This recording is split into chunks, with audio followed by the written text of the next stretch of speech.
자, 오늘은 유해물질 시리즈 두 번째, 음식과 냉장고. 즉 말해서 어떤 음식은 냉장고에 보관해야 되고 어떤 음식은 냉장고에 넣으면 안 되냐, 그런 걸 중심으로 오늘 설명을 좀 드리고요. 참고로 오늘 이 시간에는 요거 두 개는 거의 안 나오고 냉장고 음식 보관이기 때문에 아무래도 발암물질하고 세균, 곰팡이 이런 음식이 상하는 거 위주로 오늘 설명 좀 드릴게요. 네, 안녕하세요. 운동한 내과의사 닥터입니다. 자, 그래서 오늘 소개해 드릴 내용은 총 3가지고요. 자, 제일 먼저 냉장고에 넣으면 위험한 거 보시면, 자, 요런 5가지가 있습니다. 이제 가장 유명한 감자 먼저 보시면, 자, 감자가 다들 아시다시피 전분으로 되어 있습니다. 근데 이게 이제 차가운 데 들어가면 분해가 되면서 당이 된다는 거죠. 감자는 냉장고에 넣어 놓으면 이제 밀가루가 당으로 변합니다. 그래서 이 당이 감자튀김 같이 이제 고온으로 가열하게 되면 아크릴아마이드라는 발암물질이 생기고요. 그 다음에 이제 아무래도 전분보다는 당이 좀 더 당뇨에도 안 좋을 것 같습니다. 그 다음에 또 이게 전분을 삶게 되면 우리가 포슬포슬한 식감이 생기는데 이런 게 없어지면서 찐감자의 그 식감이 사라진다고 합니다. 그래서 사실 이제 이 2가지는 되게 부가적인 문제고 결국은 이것 때문에 문제가 되는 겁니다. 튀김을 하게 되면 발암물질이 생긴다는 거죠. 그래서 그 아크릴아마이드가 2군 발암물질이고 난소암 같은 걸 일으킨다는 의심을 받고 있습니다.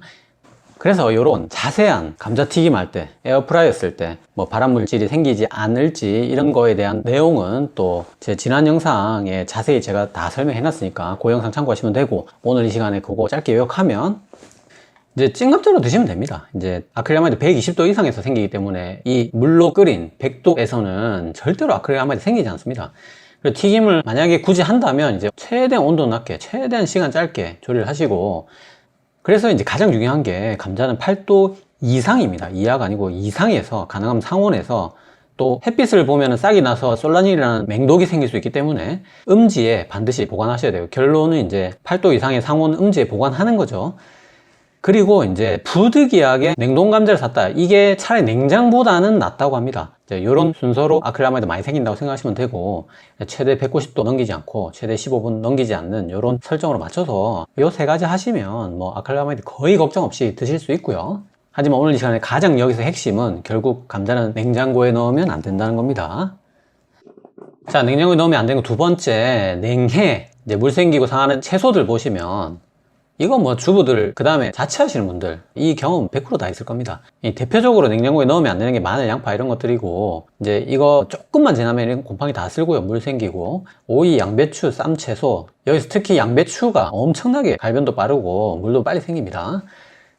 자, 그러면 채소 어떻게 보관해야 되느냐? 가급적이면 이제 최대한 손질을 하지 않고, 예를 들어서 양파 같은 경우에 껍질 까지 않고, 이제 다들 아시겠지만 스타킹 같은 데 넣어가지고 상온에 바람 잘 통하는 음지에 그냥 보관하시면 됩니다. 근데 사실 이렇게 보관하더라도 최대한 빨리 소비하시는 게 좋고, 그래서 부득이하게 오래 두고 먹을 수밖에 없는 사정이 있다, 꼭 냉장고에 넣어야 된다, 이럴 때는, 자, 여러분 오늘 이 시간에 요 3가지만 기억하세요. 자, 아까 말한 대로 손질은 최소화하는 게 좋습니다. 파 같은 거 너무 길어서 안 들어갈 경우에 이제 크기에 맞게 자르는 그 정도 하시고, 뭐 뿌리 같은 것도 웬만하면 안 자르는 게 좋습니다. 그 다음에 요거 중요합니다. 절대 안 씻는 게 좋습니다.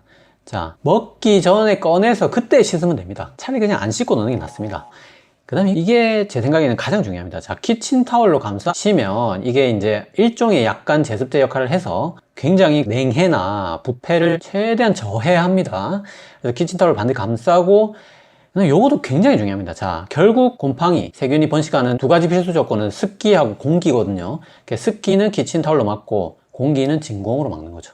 그래서 이런 팩을 쓰시거나 아니면 그 진공 용기가 있거든요. 그 2가지는 거의 기능 차이 없이 비슷한 역할을 합니다. 그래서 손질하지 마시고 키친타월로 싸서 진공 포장하시면 여러가지 제가 실험 영상을 봤을 때 거의 6개월까지 보관이 가능하다고 합니다. 그래서 오늘 이 시간에 요 3가지 반드시 기억하시고요. 자, 그 다음에 채소는 썩지만 과일은 반대로 안 익습니다. 그래서 그런 대표적인 과일이 토마토, 바나나, 아보카도가 있습니다. 자, 그런데 이제 토마토가 냉장고에 넣어놓으면 이렇게 쪼글쪼글해지기도 하지만 후숙이 안 되고 토마토의 가장 핵심적인 항산화 물질인 라이코펜이 떨어진다, 그런 인터넷 기사가 있더라고요. 그래서 제가 논문을 다 찾아봤는데 제가 찾기로는 일단 그런 논문은 없었고, 오히려 수박에서, 자, 이렇게 수박을 냉장고에 넣으니까 라이코펜이 저하되더라, 자, 이런 논문이 실제로 있었고, 자, 그래서 어쨌든 뭐 토마토나 수박은 냉장고에 보관하면 영양가가 떨어진다, 그거는 맞을 것 같고, 그런데 자, 수박에 대해서 굉장히 충격적인 실험 연구 결과가 하나 있더라고요. 자, 한국소비자원에서 수박을 이런 두 가지 방법으로 냉장고에 넣고 보관을 해봤는데, 자, 반을 잘라서 랩 포장하니까 그 랩과 맞닿아 있는 노출 부위에 세균이, 자, 불과 일주일 보관했는데 3,000배가 늘었다고 합니다. 자, 그래서 수박 안을 잘라봤는데 그 안에도 세균이 580배 늘어 있었다는 거죠. 자, 그래서 자, 요렇게 깍둑 썰기 한 거는 요렇게도 보관 많이 하잖아요. 요거는 다행히 얼마 안 늘어서 대략 뭐 30배? 그 정도 늘어서, 자, 반잘라 랩 씌워서 보관한 거랑 100배 차이가 난다고 합니다. 그러니까 결국 이게 답이죠. 자, 그래서 가능하면 수박은 통째로 이제 실온에 뒀다 빨리 드시고, 좀 오래 드셔야 될 분은 냉장고에 넣는데, 냉장고에 넣으면 영양가가 뚝뚝 떨어진다는 거는 여러분들 알고 계셔야 됩니다. 그리고 이렇게 보관하면 세균 3,000배 생기기 때문에 보관도 이렇게 하시고, 자, 정말 부득이하게 이렇게 보관했다, 지금 집에 이렇게 보관한 수박이 있다, 이런 분들은 자, 그나마 이 랩과 맞닿아 있는 부분은 자르고 드시기 바랍니다. 이 안에도 500배지만 그래도 3,000배보다는 낫습니다. 자, 그래서 토마토, 수박은 냉장 보관하게 되면 후숙이 안 되면서 영양가 라이코펜이 떨어질 수가 있고, 자, 바나나 같은 경우가 좀 재밌는데, 우리 바나나 냉장고에 넣으면 이렇게 시커매인 거 여러분들 보신 적이 있으시죠? 자, 이렇게 소위 말해서 흑화된 바나나를 본 적이 있으실 건데, 요 변화 이름이 멜라닌 갈변이라고 합니다.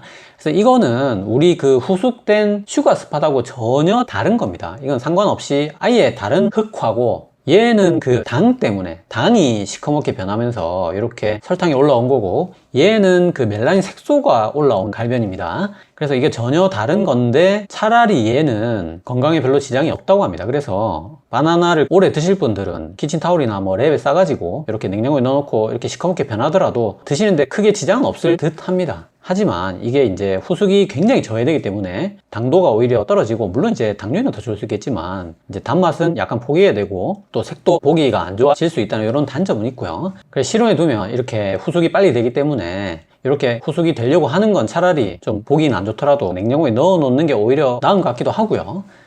그래서 이런 과일들은 냉장고에 넣어 놓으면 후숙이 안 되고, 아보카도 같은 경우에는 우리가 아예 이거는 후숙을 해서 먹는 과일이기 때문에 사면은 반드시 실온에 둬야 됩니다. 이 냉장고에 넣어 놓으면 계속 그 딱딱하고 안 익은 상태로 보관이 되기 때문에 상온에 보관했다가 요리해서 드시도록 하고요. 자, 그럼 요거는 이제 그다지 막 그렇게 의학적인, 의사가 전달할 만한 내용은 아니기 때문에 제가 빨리 넘어가도록 할게요. 자, 우리가 냉장고에 넣어 놓으면 이제 딱딱해지거나 뭐 결정이 생기거나 분리되는 그런 것들이 있습니다. 그게 이제 꿀 있고요, 뭐 참기름도 결정 생기고, 마요네즈는 심지어 이렇게 분리될 수도 있다고 합니다. 이런 거 다 경험해 보신 분들 지금 많으실 거로 생각합니다. 그 다음에 빵, 초콜릿잼 이런 거 딱딱해지는 거 경험 굉장히 많으실 거고, 자, 뭐 바질이나 로즈마리나 이런 허브들 이런 거 반대로 요거는 이제 물 생기는 게 아니라 건조해집니다. 말라버립니다. 그래서 이런 것들은 냉장고에 보관하는 게 아니라고 알고 계시면 됩니다. 그 외에 또 우리 냉장고에 탈취제로 커피나 초콜릿 같은 거 넣어서 냄새 빨아들이는 용도로 쓰시는 분들 많잖아요. 자, 그거를 반대로 얘기하면 우리가 커피 원두를 둘 데가 없어서 냉장고에 보관했다, 이러면 김치맛 나는 커피가 될 수도 있습니다. 그래서 커피, 초콜릿은 가급적이면 실온에 뒀다가 빠르게 소비하도록 하시고요. 자, 그래서 요 네 가지는 냉장고 주의사항인데, 자, 냉동실도 우리가 주의를 해야 됩니다. 냉동실이라고 해서 절대 안 상하는 게 아닙니다. 제가 어떤 EBS 영상 보니까 냉장고는 세균이 530 수치가 나오는데 냉동실은 측정 불가더라고요. 9,999가 넘어서. 자, 그런 자료도 있을 만큼 냉동실에도 수많은 세균들이 번식하고 있습니다. 리스테리아, 노로바이러스 이런 것들이 있고, 자, 그게 주의해야 되는 게, 우리 음식물 쓰레기 냉동실에 넣는 분들이 있는데, 우리가 음식물 쓰레기 입장에서는 가장 당연히 이제 부패가 느리거나 저해되는 게 냉동실에 넣는 게 맞긴 맞아요. 음식물 쓰레기 입장에서. 근데 이 음수를 냉동실에 넣으면서 물 같은 게 냉동실에 튈 수가 있어요. 그래서 냉동실이 오염됩니다. 결국 아무리 깔끔하게 집어넣더라도. 그래서 이런 음수를 냉동해서 보관했다 처리하는 거는 권고드리지 않고요. 그래서 이 리스테리아 균하고 노로바이러스가 가장 많이 문제되는 상황이 바로 이런 가거름하고 또 오래된 아이스크림입니다. 그래서 아이스크림도 유통기한이 무제한은 아니에요. 특히 이제 열었다 닫았다 하면서 녹았다 얼었다 하면서 리스테리아나 노로바이러스가 번식할 수가 있습니다. 그래서 오래된 아이스크림으로 인한 여러 가지 식중독 사고도 굉장히 많이 생기고, 그 다음에 이런 냉동실에 뭐 생선이나 고기 같은 거 얼려놨다가 해동을 해야 되는데, 자, 이 해동할 때도 굉장히 주의가 필요합니다. 자, 우리 식약처에서 나온 자료를 보시면 냉장 해동이나 전자레인지 해동을 권하고 온수 해동, 상온 해동, 물에 담근 채 오래 방치, 자, 요 세 가지는 권하지 않는다. 이렇게 식약처에서 얘기를 하고 있어요. 그래서 자, 해동은 이렇게 생각하시면 됩니다. 가장 안전한 게 바로 냉장 해동입니다. 그래서 이거는 시간이 충분해야 됩니다. 즉 말해서 내일 내가 요리를 할 거면 오늘 냉동실에 있는 고기를 꺼내서 냉장실에 넣어 놓으면 됩니다. 하루 지나면 이제 냉장 상태로 변하거든요. 이게 가장 안전하고, 근데 정말 부득이하게 급하다, 지금 바로 요리를 해야 된다 이러면 그나마 빨리 해동할 때 두 번째로 안전한 게 바로 전자레인지 해동입니다. 그래서 전자레인지 보시면 그 기능이 있습니다. 해동하는 버튼이 대부분 다 있거든요. 그래서 그 기능을 이용해서 해동하시면 되고, 물론 이게 약간 그래도 어느 정도는 가열하기 때문에 완전히 세균번식에서 자유로울 수는 없습니다. 냉장 해동만큼 안전한 건 아닙니다. 그래도 빨리 그나마 해볼 수 있는 게 전자레인지 해동이 되겠고, 세 번째로 안전한 게 흐르는 물에 냉수에 해동하는 겁니다. 그 다음이 아까 말했듯이 상온 해동, 그 다음에 온수의 해동, 그 다음에 고인물의 해동, 이 세 가지는 굉장히 위험합니다. 이거는 그냥 세균을 배양하겠다 그럴 때 하시는 게 이 세 가지라고 하시면 됩니다. 그래서 반드시 이 세 가지는 절대로 지양하시고 냉장 해동이나 전자레인지로 해동하시고요. 자, 그리고 우리가 해동하고 나서 또 좀 남아가지고 다시 냉동실에 넣을 때가 있잖아요. 이게 굉장히 좋지 않습니다. 그래서 우리가 딱 먹을 만큼만 해동을 하고 남긴 걸 다시 재냉동하는 게 굉장히 균을 많이 배양하는 일이 되겠습니다. 자, 그런데 잘 생각해 보세요. 자, 이 과정을 가장 많이 반복하는 게 바로 가거름입니다. 자, 우리가 이거는 뭐 수시로 녹였다 얼렸다 녹였다 얼렸다 계속 무한반복입니다. 그래서 이 가거름 트레이가 굉장히 균이 많이 번식해 있습니다.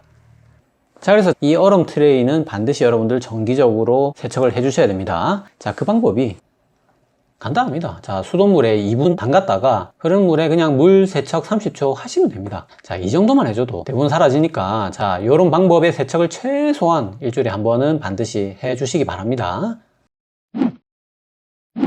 자, 두 번째, 이제 냉장고에 넣어야 되는 거 보도록 할게요. 자, 고게 이렇게 5가지가 있습니다. 자, 아까 참기름은 뭐 결정 생기고 하니까 보관하지 말랬는데, 들기름은 또 반대로 굉장히 잘 상합니다. 제 지난 식용유 영상 보시면 들기름이 산패 그냥 압도적인 1등이라고 제가 설명드렸어요. 이게 왜냐면 이제 오메가3가 너무 풍부하기 때문에. 그래서 이게 산패되면 뭐 정말 셀 수 없이 많은 여러 가지 문제들이 생기지만 그 중에 아크릴레인이라는 발암물질도 생깁니다. 자, 그래서 이거 마시게 되면 폐암에 걸리기 때문에 2군 발암물질로 지정이 돼 있고요. 그래서 이게 산패되는 이유가 빛, 열, 금속이기 때문에 이 열을 차단하기 위해서 반드시 냉장고에 보관하셔야 되고, 참고로 이제 참기름에는 리그난이라는 그 항산화 물질이 있기 때문에 이 참기름을 한 20%만 섞어주면 리그난이 좀 들어오면서 산패를 좀 느리게 만들 수 있다고 합니다. 하지만 결정적인 거는 이거보다는 결국은 냉장 보관을 해야 된다는 거고요. 자, 그 다음에 찬밥. 아까 빵은 딱딱해서 넣으면 안 된다고 했는데 밥도 물론 딱딱해집니다. 딱딱해지는데 이건 데우면 그대로 밥의 그 고슬고슬한 형태가 살아나기 때문에 크게 문제가 없는 데다가, 결국 이제 찬밥을 냉장고에 넣어야 되는 가장 중요한 이유는 바로 저항전분 때문이에요. 자, 그래서 이 저항전분이 일종의 수용성 식이섬유이기 때문에 우리 당뇨에 좋은, 혈당을 떨어뜨릴 수 있는 그런 성분이라고 말씀을 드렸습니다.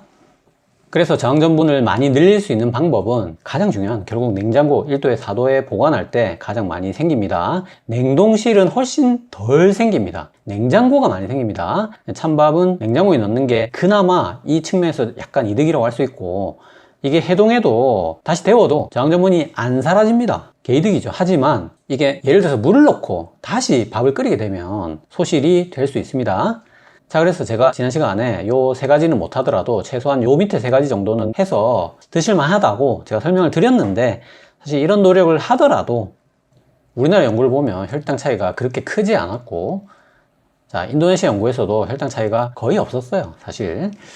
자, 그 이유가 우리나라 같은 아시아는 이미 저항전분을 굉장히 많이 섭취하고 있기 때문이에요.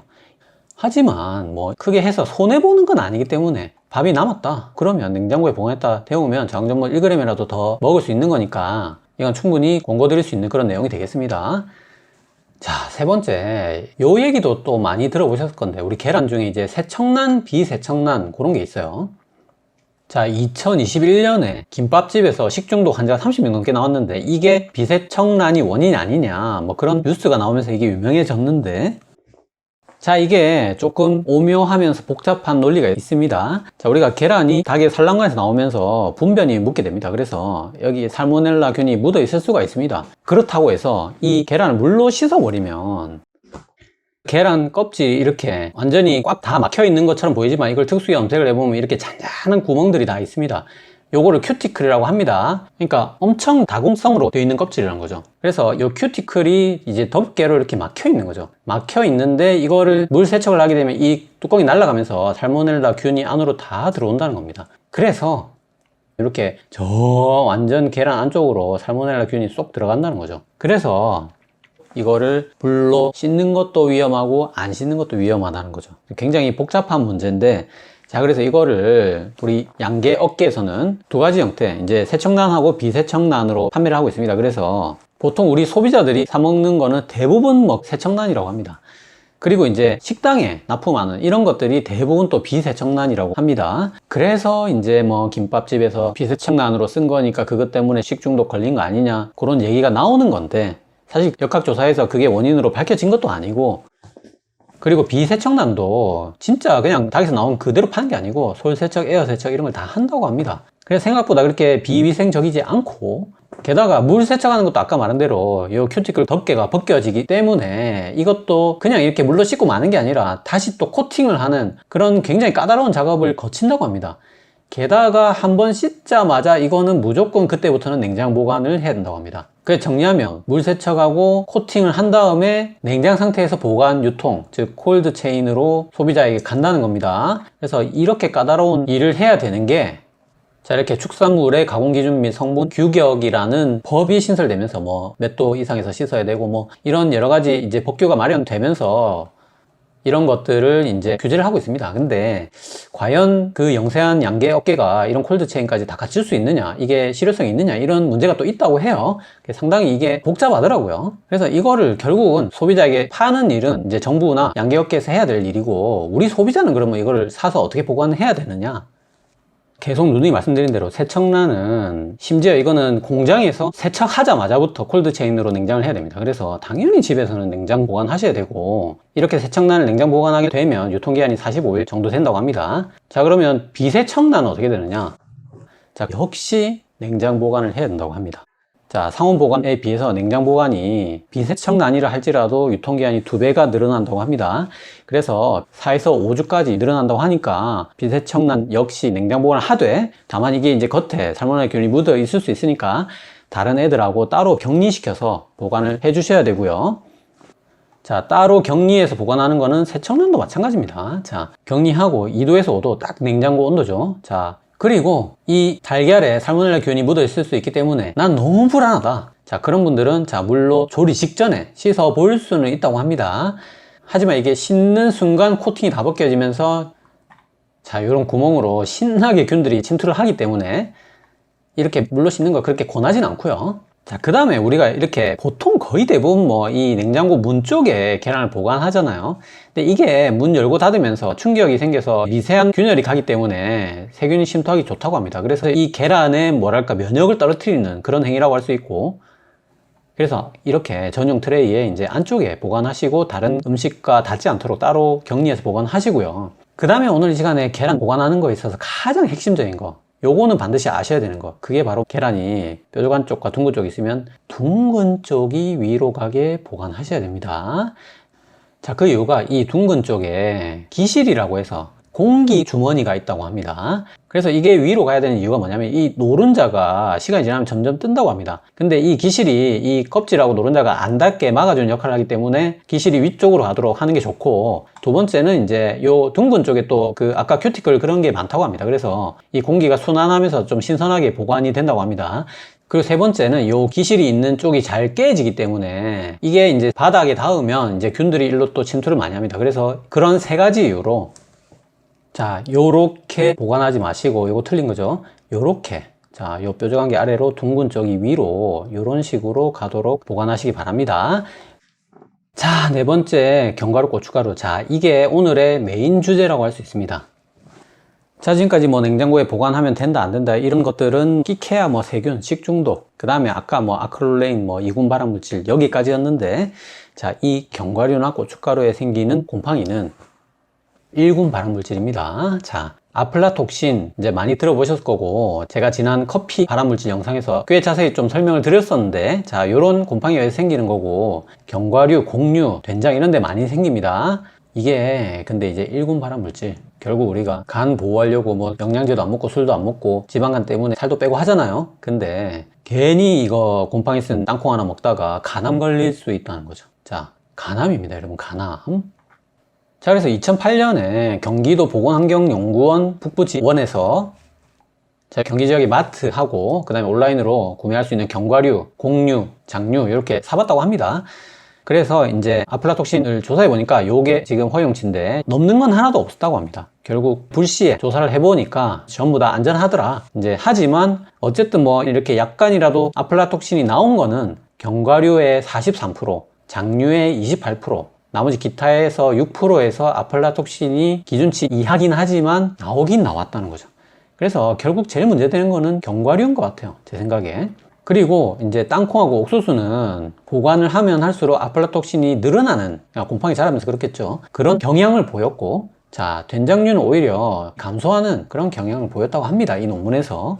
자, 그런 연구가 있었고, 자, 그래서 식약처에서 여러 가지 곰팡이가 잘 자랄 수 있는, 아플라톡신 생길 수 있는 최적의 환경을 조사해 보니까 요런 환경에서 제일 잘 자란다고 합니다. 그리고 이제 땅콩이나 견과류, 옥수수에 이렇게 녹색 푸른 곰팡이가 자라면 이건 당연히 버려야겠지만, 사실 장류는 이제 눈으로 보고 버리기가 살짝 애매하다고 합니다. 그 된장에 우리 하얗게 피는 거 있잖아요. 그거는 골맞이라고 해서 아플라톡신 곰팡이가 아니고 효모라고 합니다. 그래서 그거는 안전하기 때문에 사실 우리 소비자가 육안으로 견과류 같은 건 몰라도 장류의 곰팡이 독수를 구분하기 좀 어려울 것 같거든요.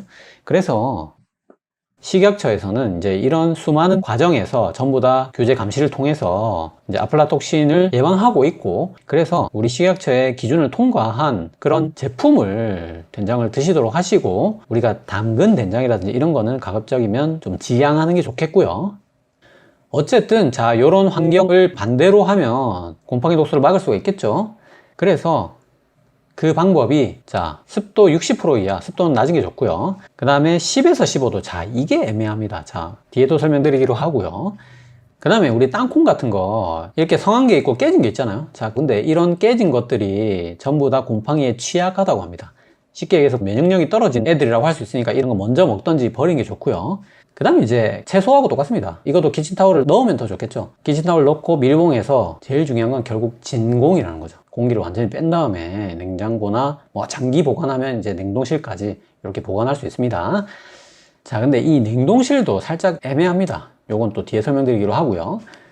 자, 그래서 결국 가공이나 손질은 최소화하는 게 좋습니다. 그래서 껍질도 안 까고 그냥 이대로 키친타올 넣고 진공 압착 포장 하시면 되고, 이거 중요합니다. 자, 우리 생강도 이 곰팡이 독소가 잘 생기는 식품 중에 하나인데, 자, 우리가 뭐 땅콩이 이렇게 곰팡이 쓰면은 통째로 버리겠지만 생강은 요걸 도려내고 먹을 생각을 많이 하시거든요, 사실. 근데 자, 이거 굉장히 위험합니다. 자, 여러분, 생강 그 맛이 굉장히 강하기 때문에 안 썩은 부분 잘라가지고 요리하면 전혀 요리 자체는 지장이 없습니다. 근데 이게 생강에 그 아스페르길루스 곰팡이 생기는 순간 생강 전체로 독소는 다 퍼집니다. 그리고 이게 뭐 요리한다고 해서 이 독소가 없어지지 않거든요. 자, 그런데 지난 시간에 커피 온도의 경우에 로스팅을 하게 되면 아플라톡신이 99%까지 제거된다고 제가 말씀드렸는데, 그건 왜 그런 거냐? 자, 일반 요리도 아플라톡신이 완전히 제거되지는 않는다는 거지. 일부 제거가 되긴 합니다, 열분해로. 근데 이제 커피 로스팅의 경우에는 전기열로 가열하는 방식이기 때문에 일반 요리에 비해서 훨씬 더 고르게 열이 전달되고, 그리고 굉장히 긴 시간 이게 로스팅 하잖아요. 게다가 이제 수분까지 바짝 말리는 요런 세 가지 이유로 인해서 일반 요리보다 훨씬 더 아플라톡신을 효율적으로 제거를 할 수가 있고, 요 세 가지 기준으로 뭐 라이트 로스팅의 경우에는 93%, 뭐 다크 로스팅의 경우에는 99%까지 아플라톡신을 효율적으로 제거할 수 있다고 합니다, 실제로. 근데 그렇다고 해서 물론 제가 로스팅 때문에 근본적으로 아플라톡신에 안심해도 된다는 게 아니라, 기본적으로는 검역입니다, 검역. 거기에 이제 로스팅이 또 제거하는 면이 있기 때문에 더 안심할 수 있다는 뜻이고요. 하지만 분명히 검정이나 로스팅으로 아플라톡신을 정말 대부분 제거한다고 해도 커피 원두에 아플라톡신이 생길 수 있는 그 가능성 자체는 맞는 말이기 때문에 우리가 뭐 가정에서 커피 메이커 청결에 주의한다든지 이런 커피도 분명히 아플라톡신 측면에서 주의해야 되는 건 맞습니다. 물론 이거보다는 견과류, 곡류, 장류가 훨씬 더 아플라톡신의 주요한 섭취 경로인 건 맞긴 하지만, 그래서 다시 생강 이야기로 넘어가서 아까 말한 대로 요 생강 일부에 곰팡이 폈다 해도 전체로 독소가 퍼져 있는 데다가 일반 생강 요리로는 커피 로스팅만큼 효율적으로 아플라톡신을 제거할 수 없는 게 맞기 때문에, 자, 이런 거 반드시 전체 폐기하도록 하시고요. 자, 이런 쌀을 저는 아직까지 본 적은 없는데, 자, 쌀 자체는 깨끗해 보였는데 막상 씻어보니까 요런 색깔, 자, 파란물이나 검물이 나오면 이 쌀 전체를 모조리 다 버리셔야 됩니다. 누누이 말씀드리지만 1군 발암물질이고 간암입니다, 여러분. 자, 그리고 우리나라 농진청에서 이 고춧가루를 가지고 곰팡이 독소 아플라톡신이 어떨 때 생기는지 실험을 한 게 있는데, 자, 이 실험에서 자, 특이한 게 온도가 낮으면 낮을수록 좋을 것 같은데, 진짜 이거 제 의외의 실험이었는데 10도에서 가장 곰팡이가 덜 자랐다고 합니다. 자, 10도는 거의 안 자라죠, 지금 보시면. 자, 근데 특이하게 4도가 곰팡이가 더 많이 생기고, 자, 0도, 우리 냉동실에 넣은 거는 쫙 이렇게 생기는 이런 것도 있어요. 자, 처음부터 높고. 그래서 아까 말씀드린 대로 견과류도 그렇고 곡류도 그렇고 고춧가루도 그렇고 냉동하는 게 살짝 애매합니다. 이게 10도가 어쨌든 가장 낮았고, 습도는 뭐 우리 딱 예상대로 그냥 낮으면 낮을수록 51%에서 곰팡이가 자라지 않았고요. 그래서 이게 결론이, 자, 10도에 51%에서 보관하라는 거죠, 고춧가루를. 견과류도 아마 마찬가지일 것 같고. 그런데 냉장고가 대부분 1에 4도로 맞춰져 있기 때문에 10도를 우리가 보관할 수 있는 게, 제가 요래조래 찾다 보니까 와인셀러가 10도가 지정이 되긴 하더라고요. 그래서 견과류, 고춧가루 이런 거를 와인셀러에 보관해야 될지, 자, 어쨌든 냉장고도 아니고 이게 뭐 10도에 보관해야 된다고 하니까 참 애매한 면이 있는 것 같습니다. 그래서 결론은 견과류, 고춧가루는 어쨌든 상온에 보관해서는 안 되고요, 손질하지 않은 채로 키친타올 넣고 진공 포장해서 10도 정도에 보관을 하셔야 됩니다. 자, 마지막으로 이제 냉동실에 보관하면 좋은 것들. 자, 우리가 뭐 냉동실이 오래 먹으려고 당연히 보관하는 건데 냉동실에 넣으면 오히려 더 좋아지는 것도 있다는 거죠. 자, 그래서 뭐 얼리면 더 영양이 풍부해진다, 뭐 그런 기사가 있어서 제가 보니까 두부가 뭐 얼리면은 뭐 단백질이 6배 늘어난다, 블루베리도 뭐 안토시아닌이 3.3mm였는데 뭐 냉동하게 되면 8.9mm까지 늘어난다. 이게 말이 되는가 싶은데, 자, 요런 기사가 있어가지고 제가 팩트 체크를 좀 해보니까, 자, 당연합니다. 당연히 얼려도 단백질이 늘어나지 않죠. 당연히 얼려서 늘어나는 게 아니라 얼리면 우리가 소위 말해서 냉동 건조가 됩니다. 그래서 수분이 빠져나가기 때문에 단백질이 6배 늘어나는 것처럼 보이는 거죠. 그래서 하도 이상해서 이 SBS에서 이걸 직접 실험을 해봤다고 합니다. 해보니까 당연히 이제 수분만 빠진 거지 실제 단백질 함량이 늘어난 건 아니라는 이런 실험까지 나와 있고요. 그래서 그런 원리가 똑같은 겁니다. 두부, 브로콜리, 블루베리 전부 다 얼려서 뭐가 좋아지는 게 아니라 상대적인 그 영양소 비율이 늘어나는 거고, 이거를 당연히 요리를 하게 되면 다시 물을 넣고 가열을 하기 때문에 물을 흡수하면서 원래 비율대로 돌아옵니다. 우리가 그 깡깡 얼어 있는 걸 막 깨서 먹는 게 아니잖아요. 그래서 얼리면 영양소가 더 늘어나지 않습니다. 않지만 여기서 하나 우리가 건질 수 있는 건 뭐냐면, 최소한 파괴는 안 된다는 거죠. 보존이 된다는 거고, 사실 대부분의 채소들은 얼렸다 녹여 먹어도 영양소가 파괴되지는 않습니다. 자, 그런데 아까 그 기사에 잘 보시면 시금치는 상온 보관하게 되면 비타민과 엽산이 사라지는 데 반해서 냉동 보관하게 되면 이 사라지는 효과를 막을 수 있기 때문에 냉동 보관이 실제로 더 좋다, 논문도 있다. 자, 그래서 제가 이 논문을 찾아봤는데, 자, 이거는 진짜 논문이 있는 게 맞더라고요. 이것도 사실 이제 그 얼려서 뭐가 영양소가 더 늘어난 건 아니지만, 우리가 그냥 상온에 실온에 보관하면 영양소 파괴가 너무 가속화되니까 그걸 막아준다. 그래서 어쨌든 막아주든 뭐든 실질적인 냉동에 좋은 효과가 있다는 거죠. 그래서 시금치는 냉동이 확실히 좋고 이거는 공고할 만하고 근거도 있다는 겁니다. 자, 그리고 자, 팽이버섯이 좀 재밌던데, 기사에. 자, 팽이버섯을 얼리면 이게 진균이니까 세포벽이 있겠죠. 세포벽이 찢어지면서 키토산이 새 나온다. 자, 냉동 때문에 세포벽이 파괴돼서 영양분이 새 나온다는 거죠. 자, 요거는 좀 그럴싸한, 이론적으로 말이 되는 그런 얘기는 했는데, 제가 이것도 논문을 찾아봤는데 저는 어쨌든 이런 거에 근거가 될 만한 논문을 찾지는 못했어요. 어쨌든 좀 그럴싸해 보인다는 거. 자, 종합하면 두부, 브로콜리, 블루베리를 포함한 대부분 채소는 냉동 보관해서 나쁠 건 없다, 보존이 된다. 그리고 시금치는 상온 보관이 해롭기 때문에 냉동 보관을 권고한다. 그 팽이버섯은 좀 재밌는 논리가 있어서 얼려 먹어 볼만 할 것 같다. 자, 그렇게 정리할 수 있겠습니다. 자, 그래서 마지막으로 냉장고 청소 알아보기 전에, 냉장고에 우리 플라스틱 용기, 환경 호르몬 측면에서 걱정이 많이 되잖아요. 근데 요거에 좀 걱정될 만한 논문이 하나 있더라고요. 작년 우리나라에서 국민환경보건조사 자료를 바탕으로 냉장고에 플라스틱 용기나 플라스틱 지퍼백이나 이런 거 사용 여부하고, 그 다음에 소변 속의 환경호르몬 프탈레이트 DEHP 농도를 검사를 해보니까 플라스틱 용기를 쓴 남자만, 여자는 또 아니고 남자만 소변 속의 환경호르몬 농도가 37보다 높더라. 자, 이런 우리나라 연구 결과가 있었어요. 그런데 지금 우리나라에서 저런 환경호르몬이 나올 만한 재료로 플라스틱 용기를 쓰는 곳은 1도 없다고 합니다. 절대 없다고 합니다. 그래서 플라스틱 용기를 통해서 또는 지퍼백을 통해서 우리가 환경호르몬을 섭취했을 가능성은 없다, 그냥 아예 없다, 이렇게 우리나라 화학과 교수님께서 유튜브 영상에서 말씀을 해 주시더라고요. 그리고 상식적으로 생각해보면 플라스틱 용기에서 환경호르몬이 새 나온다면 당연히 여자가 훨씬 더 집밥을 많이 먹을 건데 여성에서 나와야지 남자만 연관성이 있다는 게 말이 될까 싶고, 그래서 결론적으로 아마도 배달음식에 요 업소용 비닐랩, 자, 이게 가정용 비닐랩에는 환경호르몬이 안 나오지만 업소용 비닐랩에는 아직도 환경호르몬이 나올 수 있습니다. 그래서 여기서 아마 섭취한 거 아닐까. 그래서 가정에서 플라스틱 용기를 많이 사용한 남성이 배달음식도 많이 먹지 않았을까. 자, 그런 얘기를 우리나라 화학과 교수님께서 말씀을 하셨고, 제가 보기에도 이 논문에서 가정한 결론보다는 그 교수님이 말씀해 주신 추론이 훨씬 더 논리적이다. 자, 그렇게 저도 판단이 되고 맞는 것 같습니다. 그래서 결국 우리나라 플라스틱 용기나 뭐 지퍼백 이런 것들 냉장고에 보관하는 거는 환경호르몬은 최소한 걱정할 필요는 없을 것 같고요. 그리고 제가 지난 주방용기 발암물질 시간에 전자레인지에 돌릴 수 있는 플라스틱은 HDPE하고 PP 두 개밖에 없고, 멜라민 수지나 폴리카보네이트는 요 아더이기 때문에 7번이기 때문에 전자레인지에 넣으시면 안 된다고 제가 이렇게 설명을 드리니까 시청자 여러분들이 댓글로 햇반 용기 이거 아더인데요, 아더 이 전자레인지 돌리면 되는 겁니까 이거? 자, 이런 질문을 많이 주셨는데, 자, 그게 어떻게 된 거냐면, 자, 햇반 용기는 3층으로 구성이 되어 있다고 합니다. 여기서 요 앞뒤로 PP가 쓰이고요. PP는 전자레인지 돌릴 수 있잖아요. 중간에 산소 차단층이라고 해서 뭐 이런 어려운 이름이 들어가 있다고 합니다. 그래서 요거는 전부 다 전자레인지 돌릴 수 있는 그런 재질로 되어 있어서, 자, 햇반 용기는 데워도 안전하고요. 다만 이거를 뭐 여러 번 재활용해서 또 데우고 또 데우고 이렇게 하시면 그거는 이제 문제가 생길 수 있습니다.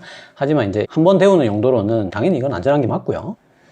그리고 제가 그 비스페놀 A가 폴리카보네이트라는 투명 플라스틱에 들어있다고 말씀을 드렸더니, 또 모든 투명 플라스틱에 비스페놀이 들어있다고 오해를 하신 분들도 많더라고요. 근데 대부분 우리가 생수병에 쓰이는 플라스틱은 폴리카보네이트가 아니고 페트병이라고 불리는 PET로 구성이 되어 있습니다. 그래서 이 페트병은 대부분 환경호르몬이 검출되지 않습니다.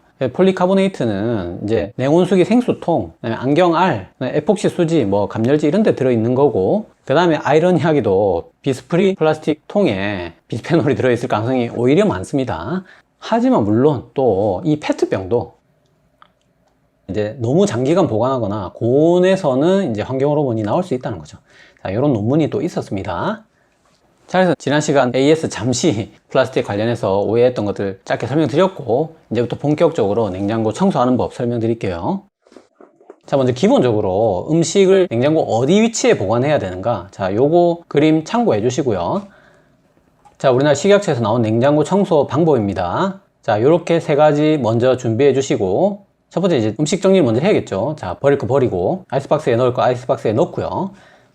그 다음에 이제 이렇게 분리해서, 여기는 이제 비눗물로 되어 있습니다. 이렇게 세척을 하고 깨끗하고 마른처럼 닦아내고 교차 오염이 일어나지 않게 정리 보관하고 말리시면 되겠죠. 자, 이런 방법으로 하면 되는데, 자, 아무래도 이 냉장고 선반이라는 데가 음식과 직접 닿을 가능성이 많기 때문에 비눗물보다는 제 생각에 천연세제가 나을 것 같아요. 그래서 천연세제 뭐 제일 유명한 게 베이킹소다, 식초 요 두 가지죠.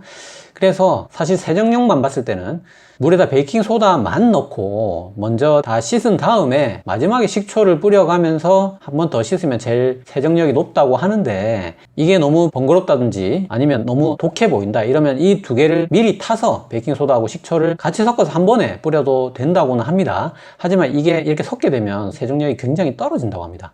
하지만 이것도 없는 건 아니기 때문에 이렇게도 해볼 수는 있습니다. 자, 이렇게 천연 세제를 만들 수 있고요. 그 다음에 이제 천연 탈취제. 자, 에탄올. 그러니까 약국에서 파는 에탄올이 있으면 좋고, 그게 없으면 이제 소주도 가능은 합니다. 자, 거기다가 이제 계피를 넣어서 이렇게 분무기로 착착 뿌려주면 이제 여러 김치 냄새 빼인 거라든지 이런 것들을 탈취하고 또 소독하는 효과가 있을 수 있으니까 이렇게 마지막으로 마무리를 또 해주시면 됩니다. 자, 그래서 정기적으로 날짜를 정해놓고 제 생각에는 뭐 한 달에 한 번 정도 냉장고 청소 주기적으로 해주시면 되는데, 제가 궁금해서 그 우리 귤 있잖아요. 귤이 곰팡이 잘 쓸잖아요. 그래서 이 귤 하나에 곰팡이가 생기면 냉장고 전체가 오염된 걸까? 이게 뭐 자료가 없기 때문에 제가 챗GPT하고 퍼플렉시티 인공지능에 한번 물어봤어요. 그랬더니 둘 다 똑같은 대답을 하더라고요. 뭐라고 하냐면, 지금까지 알려진 증거에 따르면 이 귤 하나가 곰팡이에 오염됐다고 해서 냉장고 전체가 오염됐다는 증거는 없습니다. 하지만 이는 냉장고 전체를 청소할 수 있는 좋은 기회입니다. 자, 이런 말을 인공지능 둘 다 똑같이 하나같이 이런 동일한 얘기를 하더라고요. 그래서 냉장고에 상한 음식이 발견되면 이거는 그냥 냉장고 전체를 청소할 수 있는 좋은 기회라고 생각하시고, 그런 김에 자, 싹 꺼내서 한번 오늘 알려드린 이런 방법으로 싹 청소를 한번 해보시기 바랍니다. 자, 그래서 오늘 시간 냉장고에 보관하면 안 되는 음식, 냉장고에 보관해야 되는 음식, 그리고 냉장고 청소 방법까지 전부 다 설명드렸고, 오늘도 세 줄력으로 마무리할게요.